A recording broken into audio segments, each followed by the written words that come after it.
সিদ্দিকী সাহেব এখানে আছেন, ওনার হাত ধরে আমি বলে যাই, খোদার কসম করে বলি, 1 টাকা আমার দ্বারাতে দুর্নীতি হবে না, 1 টাকা আমার দ্বারাতে কেহ চুরি করে খাইতে পারবে না ইনশাল্লাহ। আমিও খাবো না, কেউ খাইতে পারবে না। এবার আপনাদের কাছে বিচার, আমি কারি প্রেম সাহেব রহমতুল্লাহ আলাইহির বংশের, আমার অত যোগ্যতা নাই, শুধু নেসবতটা আছে। এই নেসবতের ইজ্জতে আজকে তো কারি সাহেব হুজুর যদি আজকে থাকতেন, উনি এই সিদ্দিকী সাহেবের চেয়ারে বসা থাকতেন, আর আপনাদেরকে বলতেন আমার এই আওলাদরে আপনারা ভোট দিয়ে, সে চুরি করবে না, সে আপনাদের 1 পয়সা মাইরা খাবে না। সারা জীবন তো দিলেন, 54 বছর তো এলডিপি দিলেন, জাতীয় পার্টি দিলেন, বিএনপি দিলেন, আওয়ামী লীগ দিলেন, 54 বছর তো কেবল দিলেন। এইবার একটা ভোট ইসলামকে দিয়া দেখেন, শান্তি আল্লাহর রহমতে আমাদের কদম ছুঁইব ইনশাল্লাহ। পৃথিবীর প্রেসিডেন্ট, আজকে অর্ধ পৃথিবীর প্রেসিডেন্ট দূরের কথা, একটা মেম্বার যদি কোথাও দায়িত্ব নেয়, একজন চেয়ারম্যান যদি কোথাও দায়িত্ব নেয়, একজন উপজেলা চেয়ারম্যান, একজন এমপি, আমাদের দেশটা 92 থেকে 95% মুসলমানের দেশে, যদি এরকম কোনো দায়িত্ব নেয়, আগে যদি তার থাকে 1 লাখ টাকা, 1 বছর পরেই তার হয়ে যায় 200 কোটি 300 কোটি টাকা। এই টাকা আসে কোত্থেকে? কারণ আমরা যাদেরকে নেতা বানাই তাদের কোরআনের জ্ঞান নাই, হাদিসের জ্ঞান নাই, তাদের মধ্যে ন্যূনতম নবীর আদর্শ না থাকার কারণে যেই চেয়ারে বসাইবেন শুধু চুরি আর চুরি। আমরা কি আমাদের সমাজের পরিবর্তন চাই? কে কে চান? আমি আপনাদেরকে কথা দিতে পারি, চান্দিনা থেকে আমার নির্বাচনের কথা চলতেছে, যদি আমি চান্দিনা থেকে নির্বাচন করি আর আপনারা আমাকে নির্বাচিত করেন, কোন চেয়ারম্যান, কোন মেম্বার, কোন উপজেলা চেয়ারম্যান, কোন থানার ওসি, কোন ইউনো, কোন টিউনো 1টা পয়সা চুরি করতে পারবে না ইনশাআল্লাহ। শেষ কথা, আজকে মসজিদে যদি 1 লাখ টাকা বরাদ্দ আছে সরকারের, 15,000 টাকা রাইখে দেওয়া হয়। মাদ্রাসার জন্য যদি 1 লাখ টাকা আসে, 15,000 টাকা রাইখে দেওয়া হয় লাখে। গোরস্থানের ওয়াল করব, এটার জন্য যদি টাকা আসে, লাখে 15,000 টাকা রাইখে দেওয়া হয়। অর্থাৎ যদি 1 কোটি টাকা আসে, 15 লক্ষ টাকা তারা রাইখে দেয়। আমি আপনাদেরকে কথা দেই, শুধু মাদ্রাসা, মসজিদ, গোরস্থান এটা না, primary school, high school, college, varsity, চান্দিনাতে যত শিক্ষা প্রতিষ্ঠান আছে, যত উপাসনালয় আছে, কোন সরকারি বরাদ্দের 1 টাকা কোন অফিস আপনাদের খাইতে পারবে না। আপনারা পরিপূর্ণ 1 কোটি টাকা 1 কোটি টাকাই পাবেন। তো যদি আল্লাহ আমগরে বানায়া থাকে, আমাদের যে শিক্ষা ব্যবস্থা কি লাগবো এটা আল্লাহই তো ভালো জানে। তা আল্লাহ পাক আমাদের জন্য কি শিক্ষা ব্যবস্থা রাখলেন? আমাদের নবী যখন নবী হিসাবে দুনিয়াতে আসলেন, ওই যুগটারে আইয়ামে জাহিলিয়ত বলা হয়েছে, বর্বরতার যুগ। এমন কোনো অন্যায় ছিল না যে নবী হওয়ার পর মানুষকে দাওয়াত দিতে থাকলেন, কোরআন শরীফ নাজিল হইতে থাকলো, একের পর এক এই কোরআন শরীফের দাওয়াতের মাধ্যমে বর্বরতা একেবারে বন্ধ হয়ে গেছিল। বিশেষভাবে যেদিন মদ নিষেধ করা হইল, মদ এখনো তো মানুষ খায় না, কেন খায় এটা একটু পরে বলতেছি। নিষেধ বহু কিছু আছে, সবই আপনারা জানেন, চুরি, ডাকাতি, জেনা, ব্যভিচার, মদ, নেশা, যত প্রকার আছে সবই নিষেধ। তো যেদিন মদ নিষেধ করা হইল, যারা কোরআনের শিক্ষায় শিক্ষিত হয়েছিলেন, এই শিক্ষার কারণে মদিনার অলিগলি, আরবের অলিগলি মদের গন্ধে ভরপুর হয়ে গেছিল। কারণ যেখানে যার ঘরে মদ ছিল, সবাই ওদিন মদ ঘর থেকে বাহির কইরা রাস্তায় নিক্ষেপ করে দিছে। পরবর্তীতে কোনোদিন আর এই মদের বোতল, মদের পাতিল, মদের বর্তন ঘরে ঢুকে নেই। তো এই যে একটা অন্যায় কাজ ছাড়লো কোন শিক্ষার কারণে? কোরআনের শিক্ষার কারণে। আচ্ছা, চুরি নিষেধ। আমাদের নবীজির জমানায় চোর ছিল। একটা ইতিহাস আপনারা জানবেন, আমাদের নবীজি ঘরে শুয়ে রয়েছে চাদর মুড়ে দিয়া, একজন চোর ঢুকছে ঘরে, দুইটা ঘরে কিছুই পায় না, চলে যাইতেছে। আমাদের নবীজি এইভাবে চাদরের নিচ থেকে দেখলেন, লোকটা দেখতেছে, পরে চলে যাইতেছে। নবীজি যখন সে ঘর থেকে বাইরে গেছে, নবীজি তো ছিলেন রহমাতুল্লিল আলামিন, উনি দরদি নবী ছিলেন। উনি চিন্তা করলেন, আরে লোকটা তো চোর, হোক সে চোর, আমি আল্লাহর পয়গম্বর, আল্লাহর হাবিব, আমার ঘর থেকে লোকটা খালি হাতে চলে যাব, এটা তো ভালো না। আরে ওনার আফসোস লাগতেছিল, লোকটা খালি হাতে যাইব, আবার আমি রহমাতুল্লিল আলামিন, তো চোরে কি পাইল আমার কাছে। উনি চাদর সরাইয়া শোয়া থেকে উঠলেন, ঘরের বাইরে যাইয়া চোরেরে বললেন, এই ভাই দাঁড়ান। চোরে কয়, আল্লাহ আমি হইলাম চোর, আমারে কয় ভাই। চোরে একবার কয়, দৌড় দিমু বাগনের লেগে নাকি? নবীজির আওয়াজে এমন একটা কাশিস ছিল, চোর দাঁড়াই গেছে। নবীজি কাছে গেলেন, উনি বললেন, ভাই কোত্থেকে আসছো? কয়, ভাই আপনি আমারে ভাই বললেন না, আমি হইছি চোর, আমি চুরি করতে আসছিলাম। তো কি চুরি করছো? কয়, না এই যে ঘরটা, এই ঘরে গেছিলাম, দেখি যে একটা লোক চাদর গায়ে দিয়ে শুয়ে রয়েছে, তার ঘরে কিচ্ছু নেই, এই জন্য আমি এখন দেখলাম আর কি করবো, চলে যাইতেছে। নবীজি বললেন, ভাই আমি শেষ জমানার পয়গম্বর, রহমাতুল্লিল আলামিন, আল্লাহ পাক আমারে শেষ জমানার পয়গম্বর বানাইছেন, ওই হিসাবে আমি তোমারও নবী। তুমি যে আমার ঘর থেকে খালি হাতে চলে যাইতেছো, আমার কাছে খুব কষ্ট লাগছে। ভাই এই যে আমার এই চাদরটা ছাড়া আর কিছু নাই, এই চাদরটা তোমারে দিলাম, তুমি আমার চাদরটা নিয়ে যাও। পরামর্শি চেরা কর দি তু এ দোস্ত, কসম আল্লাহ নবী করদম পরামর্শ। নবীজির জীবনটা শুধু দয়ার উপরেই ছিল। নবীজি মক্কা শরীফ থেকে হিজরত করবেন মদিনা শরীফে, সাহাবায়ে কেরামদের সাথে বৈঠকে বসলেন, হে আমার সাহাবীরা, মদিনা শরীফ যে যাবো কোন রাস্তায় যাব? সাহাবায়ে কেরামরা পরামর্শ দিলেন, আল্লাহর হাবিব ওই রাস্তা দিয়ে যাইয়েন। নবীজি বললেন, কেন? এই রাস্তায় সমস্যা কি? এই রাস্তায় সমস্যা হইল, এই রাস্তায় তো চোর ডাকাত থাকে, আমরা যাইতে লইলেই চোরে ধরে সব নিয়ে যাব।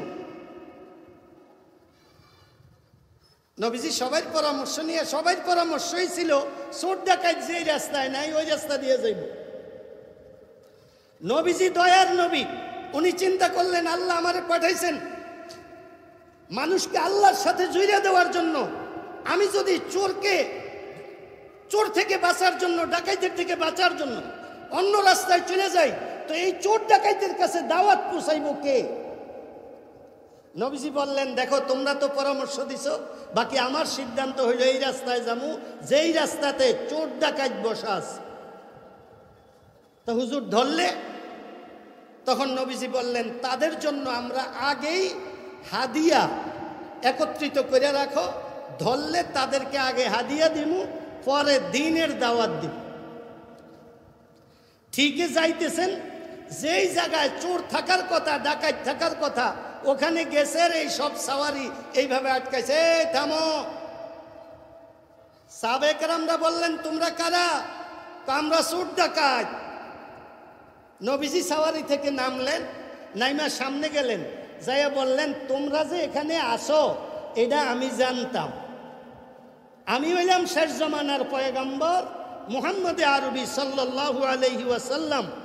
সবাই বলছিল এই রাস্তায় যেন না আসি, তোমরা আসো, তোমরা চুরি করবা, ডাকাতি করবা, কিন্তু আমি আল্লাহর হাবিব হিসাবে, আল্লাহর শেষ পয়গম্বর হিসাবে আমার দয়া আসলো যে তোমাদেরকে একটু বুঝানো দরকার। আজকে যদি তোমার কোনো সামান কেউ নিয়ে যায় কেমন লাগবো? কয় খারাপ লাগবো। তো কি করবা? কয় হ্যাঁ রে, ফিডাইয়া লম্বা করে লামু, নবীজি বললেন তোমরা এখন জাগোটা নিবা, তাগও এরম কষ্ট লাগবো, তারাও কোনো সময় সুযোগ পাইলে চিন্তা করবো তোমরে পিড়াইয়া লম্বা করলে।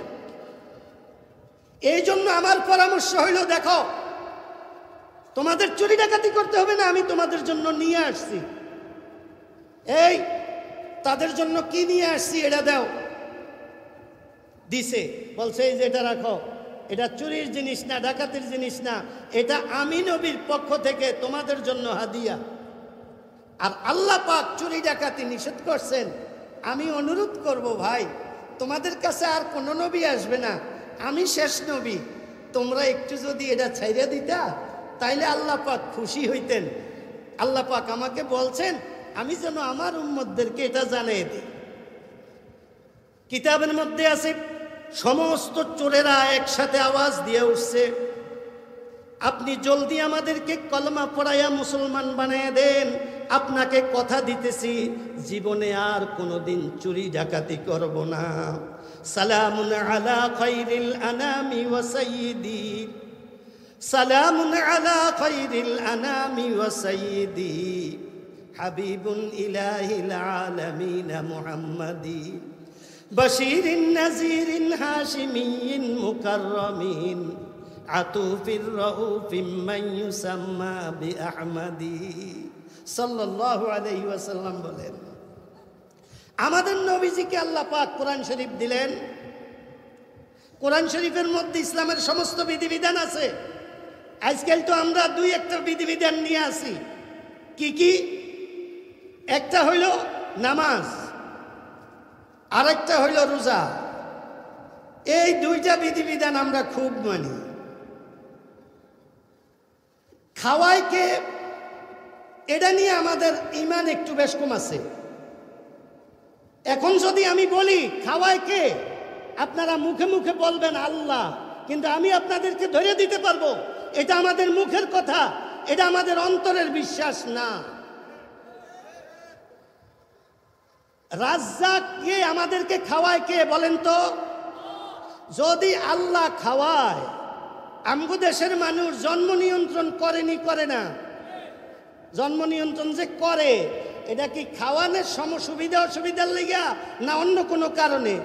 যে পোলাপান যদি বাড়ে খাইতে দিমু কি, থাকবো কই, এরম একটা না? তো যদি আমার খাওয়ানোর চিন্তা করন লাগে তাহলে তো বোঝা গেল আল্লাহ রাজ্জাক না, রাজ্জাক আমি, যার কারণে তো আমার এত চিন্তা। বুঝাইছে না? আরে আমি আর আমনে মানুষ, আমরা কতটুক খাই? 100 চাউলের ভাত পাকায় দিলে এই যুগে খাওয়ার মতো হয়তো পৃথিবীতে 2-4 জন পাওয়া যাইব, বাংলাদেশে একজনও পাওয়া যাইত না যে 1 কেজি চাউলের ভাত পাকায় দিলে খাইতে পারবো। তো 1 কেজি যেই জাতি খাইতে পারে না, এই জাতি আর কদ্দুর কি খাইব? আল্লাহ পাক তিমি মাছের খাওয়ায়, একটা তিমি মাছ দৈনিক 100 টন খাদ্য খায়। তিমি মাছ খাদ্য পায় কই? কোন জায়গায় শুনছেন তিমি মাছের থাবর খাইয়া আরেক মাছ আত্মরা হইয়া ভাইসা উঠছে? আর বিজ্ঞানীরা কইছে তিমি মাছের থাবর খাইয়া কইলাম এটা আত্মরা হইছে। কিতাবের মধ্যে আছে তিমি মাছের 100 টন খাবার লাগে। এই তিমি মাছ নদীতে, সমুদ্রের মধ্যে লক্ষ লক্ষ আছে। এই লক্ষ লক্ষ তিমি মাছের যখন পেটে ক্ষুধা লাগে, আল্লাহর পক্ষ থেকে তাদের দিলের মধ্যে ঢাইলা দেওয়া হয়, ও মাছেরা তোমরা অমুক জায়গায় সমুদ্রের মধ্যে একটা স্রোত আছে, ওই স্রোতের মধ্যে যাইয়া হা কইরা থাকো, আমি তোমাদের খানার ব্যবস্থা ওখানে করতেছি। ওখানে তিমি মাছ যাইয়া এইভাবে হা কইরা থাকে, স্রোতে শুধু কেবল গলদা চিংড়ি আইতে থাকে। 100 না, লক্ষ লক্ষ টন দৈনিক চিংড়ি মাছ সমুদ্রের মধ্যে তিমি মাছ খাইয়া বাচ্চা আছে না মরে রয়েছে। তো রাজ্জাককে, আর আমগো দেশের মানুষ জন্ম নিয়ন্ত্রণ শুরু করছে। 1 পা চাইলের ভাত খাইতে পারে না, হ্যাঁ জন্ম নিয়ন্ত্রণ শুরু করছে। খাইবো কি? আরে বেড়া, চিংড়ি মাছ হয়েছে সবচেয়ে দামি। আমার একদিন একজনে একটা চিংড়ি মাছ হাতিয়ে দিছে। আমি জিজ্ঞেসি কি ওইটা কি?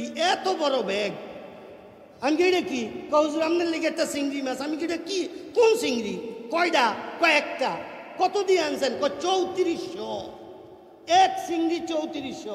এটা ব্যাগের ওই নিচে এর দূরা, আর এটার হাত পাও এই আমনে গো সামিয়ানাত যাইয়া লাগবো, এটার হাত পাও মুরাইয়া ব্যাগের মধ্যে বইরা এটা এরম বড় হয়ে রয়েছে। 3400 একটা চিংড়ি, বুঝেন না কি অবস্থা? তো এই 3400 টাকা দামের যদি একটা মাছ হয় আর লাখ লাখ টন দৈনিক আল্লাহ খাওয়ায়, আমগরে এক পা খাওয়াইতে পারতো না? এই মিয়ারা পারবো নি?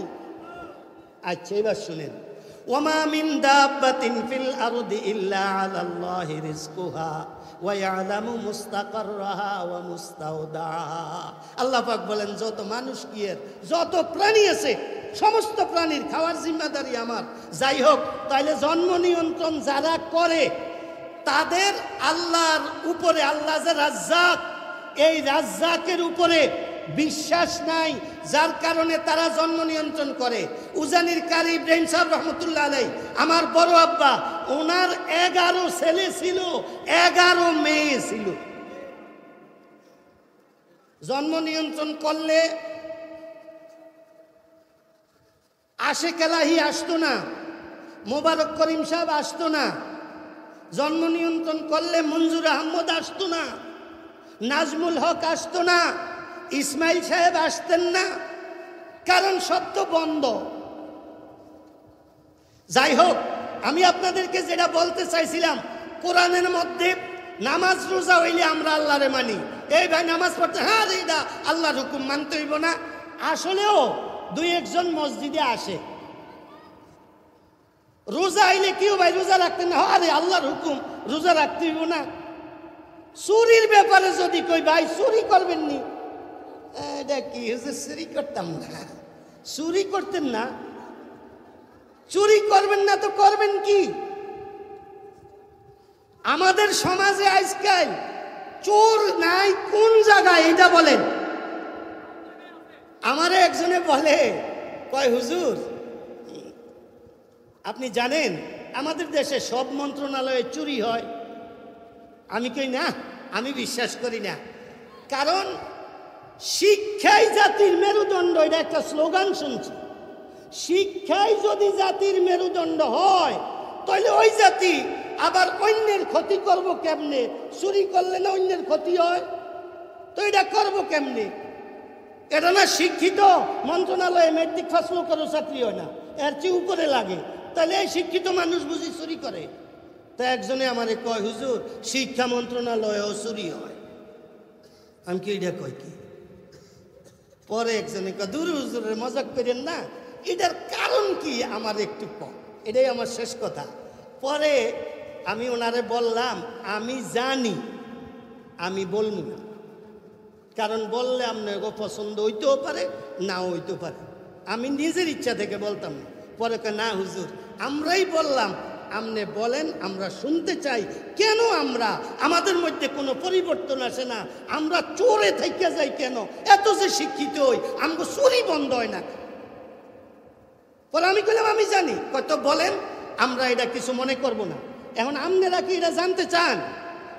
জানতে চাইলে আমারে কোন যে হুজুর আপনি বলেন, আমরা এটা জানতে চাই, কারণটা কি? বলতাম আতুডান কে কে জানতে চান?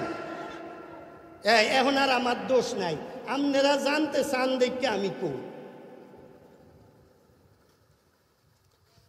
আমগো দেশে যারা প্রাইমারি স্কুলও পড়ে, তারা যে স্কুলও যায়, বাসের ভাড়া দেয়? হ্যাঁ, দেয় না। এরা বাচ্চা মানুষ, কি এর ভাড়া দিব? দূর।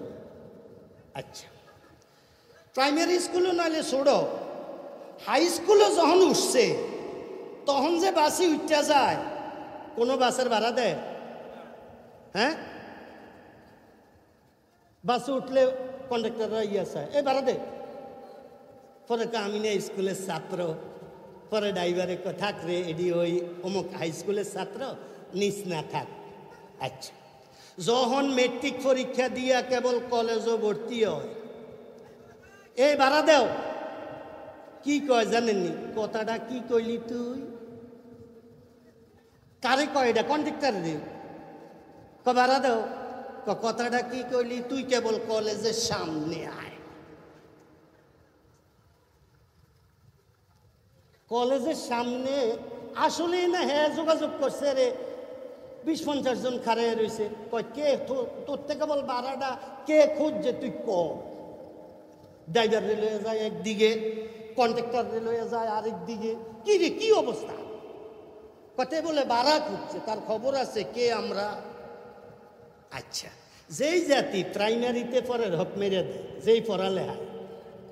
যেই পড়ালেখায় হাই স্কুলে পরে হক মেরে দেয়, কোনো মালিক, আমি বাস চালা ছেড়ে দিছি নবাবপুরতে আপনার কুমিল্লা পর্যন্ত, আমি কি কইয়া দিছি কলেজের ছাত্র উঠলে কইলাম ভাড়া নিবি না, এরা আমার ফোলা বা এরা আমার ভাতিজা, এরা আমার আত্মীয়। বরং রাত যদি হিসাব দিতে যাইয়া ড্রাইভারে ভাড়া কম বুঝাইয়া দেয়, আমি গালাগালি করি, কিরে এত টাকা কম কা? সব কলেজের ছাত্র উঠতে বয়ে রয়েছে, সব হাই স্কুলের ছাত্র উঠতে বয়ে রয়েছে, অন্য মানুষ উঠতে পারে না। কয় এটি মরব কবে? কথার কথা এরম কইয়ালায় কিন্তু বদদোয়া। কারণ মালিকে তো দিছে এটা টাকার লিগা, অনেকে তো টাকাই না, আমরা উঠতে বয়েতেই। আচ্ছা, তো যেই জাতি প্রাইমারিতে পড়ার হক মারে, যেই জাতি হাই স্কুলে পড়ার হক মারে, যেইটা জাতি কলেজ ভার্সিটিতে পড়ার হক মারে, এই জাতির কোন মন্ত্রণালয় দিবেন? এই মন্ত্রণালয়ে গান করে লাগবো কাইয়া। তাহলে ভালা থাকবো কি হইলে? এই ভালা থাকবো কথাটাই হইল কথা। হযরত ওমর রাদিয়াল্লাহু তাআলা আনহুর নাম শুনছেন?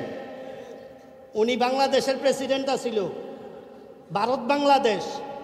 আচ্ছা, ভারত পাকিস্তান বাংলাদেশের, আচ্ছা নাহলে আফগানিস্তান লগে, ভুটান, নেপাল, শ্রীলঙ্কা। হ্যাঁ, যদি পৃথিবীতে এখন 350 দেশ থাকে, তাইলে 165 দেশে 135 দেশের মতো দেশের প্রেসিডেন্ট ছিলেন হযরত ওমর একা, অর্ধ পৃথিবীর প্রেসিডেন্ট। কোরআনের শিক্ষায় ওনাকে কোথায় নিয়ে গেছে জানেন? অর্ধ পৃথিবীর প্রেসিডেন্ট। নামাজ পড়াইতে উঠছে, এসার নামাজ পড়াইছে, ফোলারে কয়ে দিকে তুমি যে আজকে একটা উঠ বেচছো বলে, জি আব্বা, টাকা দি বাসাত লই আনছে। আইনা কয় উঠ কত দিয়ে কিনছিলা? কয় এত। কয়টা নেও? লাভের টাকা উনারা তো কাব্বা হেডা কয় উঠ ফালছিলা কো? কাব্বা বাইতুল মালের গোডাউন আছে না, এই গোডাউনের সাইডে ছেড়ে দিছিলাম, হ্যাঁ গম চাইল খাইয়া এটা মোড়া তাজা হয়েছে। কয় এই গোডাউনের গম চাইল কি তোমার বাপের না দেশের মানুষের? কয় দেশের মানুষের। কয় তাইলে এই লাভের টাকাটা আমি বাইতুল মালে জমা করে দিতে আছি। অর্ধ পৃথিবীর প্রেসিডেন্ট, আজকে অর্ধ পৃথিবীর প্রেসিডেন্ট দূরের কথা, একটা মেম্বার যদি কোথাও দায়িত্ব নেয়, একজন চেয়ারম্যান যদি কোথাও দায়িত্ব নেয়, একজন উপজেলা চেয়ারম্যান, একজন এমপি, আমাদের দেশটা 92 থেকে 95% মুসলমানের দেশে, যদি এরকম কোনো দায়িত্ব নেয়, আগে যদি তার থাকে 1 লাখ টাকা, 1 বছর পরেই তার হয়ে যায় 200 কোটি 300 কোটি টাকা। এই টাকা আসে কোত্থেকে? কারণ আমরা যাদেরকে নেতা বানাই তাদের কোরআনের জ্ঞান নাই, হাদিসের জ্ঞান নাই, তাদের মধ্যে ন্যূনতম নবীর আদর্শ না থাকার কারণে যেই চেয়ারে বসাইবেন শুধু চুরি আর চুরি। আমরা কি আমাদের সমাজের পরিবর্তন চাই? কে কে চান? আমি আপনাদেরকে কথা দিতে পারি, চান্দিনা থেকে আমার নির্বাচনের কথা চলতেছে। যদি আমি চান্দিনা থেকে নির্বাচন করি আর আপনারা আমাকে নির্বাচিত করেন, কোন চেয়ারম্যান, কোন মেম্বার, কোন উপজেলা চেয়ারম্যান, কোন থানার ওসি, কোন ইউনো, কোন টিউনো একটা পয়সা চুরি করতে পারবে না ইনশাআল্লাহ। শেষ কথা, আজকে মসজিদে যদি 1 লাখ টাকা বরাদ্দ আছে সরকারের, 15,000 টাকা রাইখে দেওয়া হয়। মাদ্রাসার জন্য যদি 1 লাখ টাকা আসে, 15,000 টাকা রাইখে দেওয়া হয় লাখে। গোরস্থানের ওয়াল করব, এটার জন্য যদি টাকা আসে, লাখে 15,000 টাকা রাইখে দেওয়া হয়। অর্থাৎ যদি 1 কোটি টাকা আসে, 15 লক্ষ টাকা তারা রাইখে দেয়। আমি আপনাদেরকে কথা দেই, শুধু মাদ্রাসা, মসজিদ, গোরস্থান এটা না, primary school, high school, college, varsity, চান্দিনাতে যত শিক্ষা প্রতিষ্ঠান আছে যত উপাসনালয় আছে কোন সরকারি বরাদ্দের 1 টাকা কোন অফিস আপনাদের খাইতে পারবে না। আপনারা পরিপূর্ণ 1 কোটি টাকা 1 কোটি টাকাই পাবেন। যদি অফিসে 5 পাই 10 পাই 5,000 টাকা খরচও লাগে, এটা আমি আমার পকেট থেকে দেয়া হইলেও ধর্ম এবং স্কুল কলেজের গুরুস্থানের মাদ্রাসা মসজিদের টাকা আমার পকেট থেকে অফিসের খরচ দেয়া হইলেও পরিপূর্ণ টাকা আমি আপনাদের কাছে হস্তান্তর করব ইনশাআল্লাহ।